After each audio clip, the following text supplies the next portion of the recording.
बृहस्पतिवार को बृहस्पति देव की व्रत कथा का बड़ा महत्व है। आज सुनिए पूरी कथा। यह बात उसकी रानी को अच्छी नहीं लगती थी। वह न गरीबों को दान देती, न भगवान का पूजन करती थी और राजा को भी दान देने से मना किया करती थी। एक दिन राजा शिकार खेलने वन को गए थे तो रानी महल में अकेली थी। उसी समय बृहस्पति देव साधु के वेश में राजा के महल में भिक्षा के लिए गए और भिक्षा मांगी। रानी ने भिक्षा देने से इनकार किया और कहा, हे साधु महाराज, मैं तो दान पुण्य से तंग आ गई हूँ। मेरा पति सारा धन लुटाता रहता है। मेरी इच्छा है कि हमारा धन नष्ट हो जाए, फिर न रहेगा बांस, न बजेगी बांसुरी। साधु ने ऐसा कहा, देवी तुम तो बड़ी अजीब हो। धन संतान तो सभी चाहते हैं, पुत्र और लक्ष्मी तो पापी के घर भी होने चाहिए। यदि तुम्हारे पास अधिक धन है तो भूखों को भोजन दो, प्यासों के लिए प्याऊ बनाओ, मुसाफिरों के लिए धर्मशाला खुलवाओ। जो निर्धन अपनी कुमारी कन्याओं का विवाह नहीं करा सकते उनका विवाह करा दो। ऐसे कई और काम हैं जिनके करने से तुम्हारा यश लोक परलोक में फैलेगा। परंतु रानी पर उपदेश का कोई प्रभाव न पड़ा। वह बोली, महाराज आप मुझे कुछ न समझाए, मैं ऐसा धन नहीं चाहती जो हर जगह बांटते फिरूं। साधु ने उत्तर दिया, यदि तुम्हारी ऐसी इच्छा है तो तथास्तु। तुम ऐसा करना, बृहस्पतिवार को घर लीप पर पीली मिट्टी से अपना सिर धोकर स्नान करना, भट्टी चढ़ाकर कपड़े धोना। ऐसा करने से आपका सारा धन नष्ट हो जाएगा। इतना कहकर साधु महाराज वहाँ से आलोक हो गए। जैसे वह साधु कहकर गया था, रानी ने वैसा ही किया। 6 बृहस्पतिवार ही बीते थे कि उसका समस्त धन नष्ट हो गया। वो भोजन के लिए दोनों तरसने लगे, सांसारिक भोगों से दुखी रहने लगे। तब वह राजा रानी से कहने लगा, तुम यहाँ पर रहो, मैं दूसरे देश जाता हूँ, क्योंकि यहाँ मुझे सभी मनुष्य जानते हैं, इसलिए कोई कार्य भी नहीं कर सकता। तेज चोरी प्रदेश भी बराबर है। ऐसा कहकर राजा प्रदेश चला गया। वहाँ जंगल में जाकर लकड़ी काटता, उसे शहर में बेचता, फिर बेचता। इस तरह वह जीवन व्यतीत करने लगा। एक दिन दुखी होकर जंगल में एक पेड़ के नीचे निश्चित रूप से आसन जमा कर बैठ गया। वह अपनी दशा को याद करके व्याकुल होने लगा। बृहस्पतिवार का दिन था। एकाएक उसने देखा कि निर्जन वन में एक साधु प्रकट हुआ। वह साधु वेश में स्वयं बृहस्पति देवता थे। लकड़हारा के सामने आकर बोले, हे लकड़हारे, इस सुनसान जंगल में तो चिंता मग्न क्यों बैठा है? लकड़हारे ने दोनों हाथ जोड़ा, प्रणाम किया। महात्मा उत्तर दिया, महात्मा जी आप सब कुछ जानते हैं, मैं क्या कहूँ। यह कहकर वह रोने लगा। साधु को आत्मकथा सुनाई। महात्मा जी ने कहा, तुम्हारी स्त्री ने बृहस्पति के दिन वीर भगवान का निरादर किया है, जिसके कारण रुष्ट होकर तुम्हारी यह दशा हो गई है। अब तुम चिंता को दूर करके मेरे कहने पे चलो तो तुम्हारे सब कष्ट दूर हो जाएंगे और भगवान पहले से अधिक संपत्ति देंगे। तुम बृहस्पति के दिन पाठ क्या करो, 5 रुपए के चने मुनक्का मंगवा कर उसका प्रसाद बनाओ। शुद्ध जल के लोटे में शक्कर मिलाकर अमृत तैयार करो। कथा के पश्चात अपने सारे परिवार और सुनने वाले प्रेमियों में अमृत व प्रसाद बांटकर आप भी ग्रहण करो। ऐसा करने से भगवान तुम्हारी सभी मनोकामनाएं पूर्ण करेंगे। साधु के ऐसे वचन सुनकर लकड़हारा बोला, हे प्रभु, मुझे लकड़ी बेचकर इतना पैसा नहीं मिलता जिससे भोजन के उपरांत कुछ बचा सकूं। मैंने रात्रि में अपनी स्त्री को व्याकुल देखा है, मेरे पास कुछ भी नहीं है जिसकी उसकी खबर मंगा सकूं। साधु ने कहा, हे लकड़हारे, तुम किसी बात की चिंता मत करो। बृहस्पति के दिन तुम रोजाना की तरह लकड़ियां लेकर शहर को जाओ। तुमको रोज से दुगना धन प्राप्त होगा, जिससे तुम भली भांति भोजन कर लोगे तथा बृहस्पति की पूजा का सामान भी आ जाएगा। इतना कहकर साधु अंतर्ध्यान हो गए। धीरे धीरे समय व्यतीत होने पर फिर वही बृहस्पतिवार का दिन आया। लकड़हार जंगल में लकड़ी काटकर किसी शहर में बेचने गया। उसे उस दिन और अधिक पैसा मिला। राजा ने चना गुड़ आदि लाकर गुरुवार का व्रत किया। उस दिन उसके सभी कलेश दूर हो गए। जब दोबारा गुरुवार का दिन आया तो बृहस्पतिवार का व्रत करना भूल गया। इस कारण भगवान बृहस्पति नाराज हो गए। उस दिन उस नगर के राजा ने विशाल का आयोजन किया तथा इस शहर में एक घोषणा करवा दी कि कोई भी मनुष्य अपने घर में न भोजन बनावे न आग जलावे। समझ जनता मेरे यहाँ भोजन करने आवे। इस आज्ञा को जो न मानेगा उसके लिए फांसी की सजा दी जाएगी।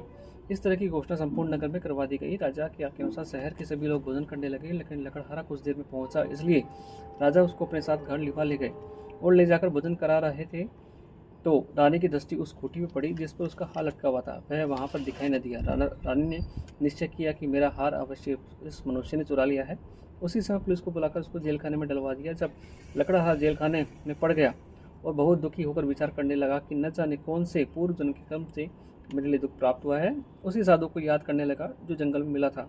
उसी समय तत्काल बृहस्पति देव साधु के रूप में प्रकट हो उसकी दशा को देखकर कहने लगे, अरे मूर्ख, तूने बृहस्पति देव की कथा नहीं करी, इस कारण से तुझे दुख प्राप्त हुआ है।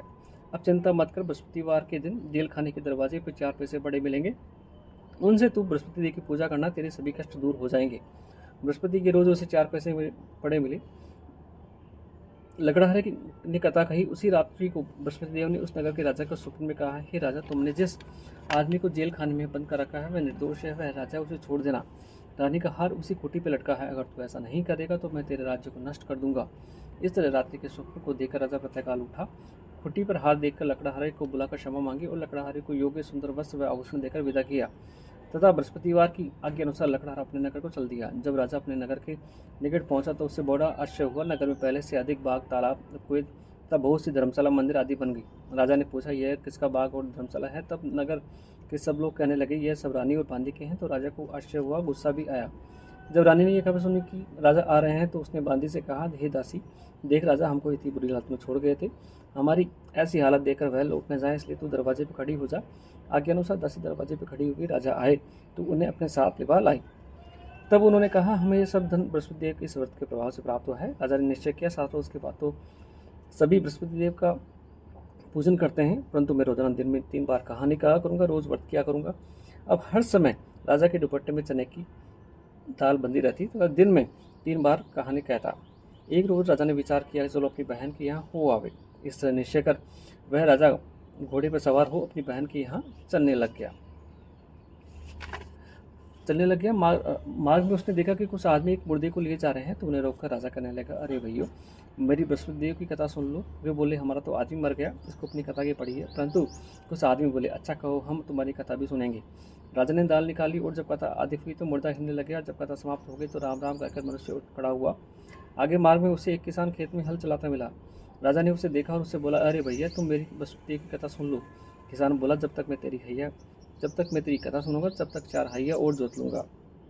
जब अपनी कथा किसी और को सुना। इस तरह राजा आगे चलने लगा। राजा के हटते ही बेल पछाड़ खाकर गिर गए और उसके पेट में बड़ी जोर का दर्द होने लगा। उस समय उसकी माँ रोटी लेकर आई। उसने जब ये देखा तो अपने पुत्र से सब हाल पूछा और बेटे ने सभी हाल कह दिया। तो बुढ़िया दौड़ी दौड़ी उस घुड़सवार के पास गई। उससे बोली, मैं तेरी कथा सुनूंगा, तू अपनी कथा मेरे खेत में चलकर ही कहना।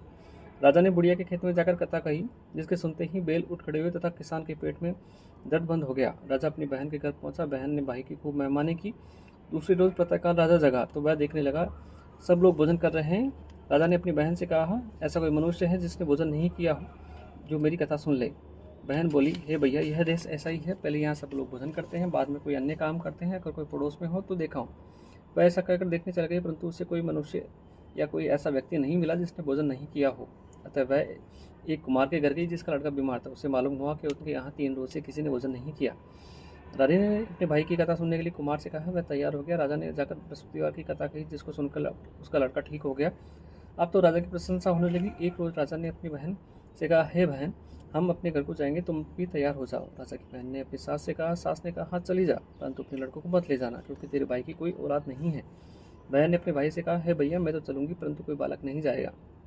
राजा जो बोला, जब कोई बालक नहीं चलेगा तो तुम क्या करोगे? बड़े दुखी मन से राजा अपने नगर को लौट आया। राजा ने अपनी रानी से कहा, हम निर्वंशी राजा हैं, हमारा मुंह देखने का धर्म नहीं है और कुछ भोजन आदि नहीं किया। रानी बोली, हे प्रभु, बृहस्पति देव ने हमें सब कुछ दिया, हमें औलाद भी अवश्य देंगे। उस रात को बृहस्पति देव ने राजा के स्वप्न में कहा, हे राजा, उठ, सभी सोच त्याग दे, तेरी रानी गर्भ से है। राजा की यह बात सुनकर बड़ी खुशी हुई। 90वें महीने में उसके गर्भ से एक सुंदर पुत्र पैदा हुआ। तब राजा बोला, हे रानी, स्त्री बिना भोजन के रह सकती, बिना कहे नहीं रह सकती। जब मेरी बहन आवे तो तुम उससे कुछ मत कहना। रानी ने सुनकर हाँ कर दी। जब राजा की बहन ने यह शुभ समाचार सुना तो वह खुशी हुई और बधाई लेकर अपने भाई के यहाँ आई। तभी रानी ने कहा, घोड़ा चढ़कर तो नहीं आई, गधा चढ़ी आई। राजा की बहन बोली, भाभी, मैं इस प्रकार न कहती तो तुम्हें औलाद कैसे मिलती?